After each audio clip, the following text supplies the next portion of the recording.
নামাজ পড়তে আসেন না। এখন রাত্রে যদি আপনার মৃত্যুটা হয়, তখন এই ব্যবসাটা কে দেখতে বলে? এই ব্যবসাটা কি থাকবো? থেমে থাকবে না। সবাই যার মতো চলবে। আপনার ছেলে মেয়ে, আপনার স্ত্রী, আপনার বাবা, কেউ আপনাকে স্মরণ করবে না, সবাই ভুলে যাবে। এই ছেলে মেয়ে, মা বাপ, স্ত্রীর জন্য আমরা কত কিছু করতেছি, হালাল ভাবে, অবৈধ ভাবে কত ভাই আমরা এই টাকা পয়সা অর্জন করতেছি।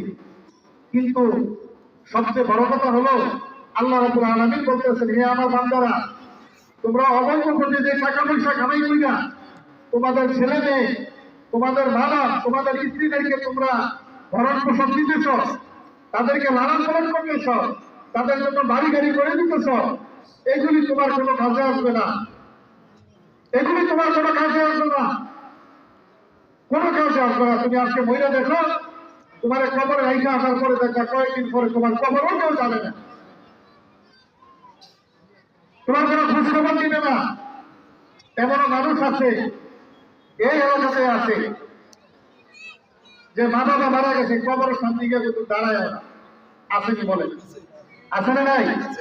আছে। তো আপনি কার জন্য এগুলি করতেছেন বলেন? আপনি 10 কোটি টাকা কামাই করলেন, আপনি কি পুরো টাকা ভোগ করে খাইতে পারবেন? আপনি খাইতে পারবেন? হ্যাঁ, খাইতে পারবেন। 40-50 বছর যখন হয়ে যাবে, তখন বিভিন্ন রোগে আক্রান্ত হয়ে যাবে। ডায়াবেটিস, হার্টের সমস্যা, কিডনির সমস্যা, হাই প্রেসার, এই ধরনের রোগ আসে না নাই বলেন? কোটি কোটি টাকার মালিক। আমি গতকালকে দুপুর একটা দাওয়াত খেতে গেছিলাম। খুব শক্তিশালী পুরুষ দুইজন, একজন আরেকজন মধ্যবয়স্ক লোক। তো দাওয়াতের মধ্যে মাছ, মাংস, গরুর গোশত, মুরগি এগুলি দিছে। তো সবাই খাইতেছে। দুইটা লোক বলতেছে, হুজুর সম্ভব না।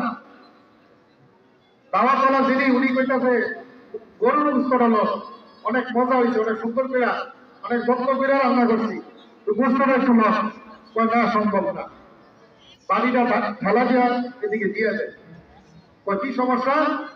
আমার হাই প্রেসার, ডায়াবেটিস, ডাক্তারের নিষেধ করছে, খাওয়া যাবে না। তো এই ধরনের সমস্যা আমার, আপনার, আপনাদের সবার হইতে পারে কিনা বলেন? হইতে পারে। তো কার জন্য এগুলি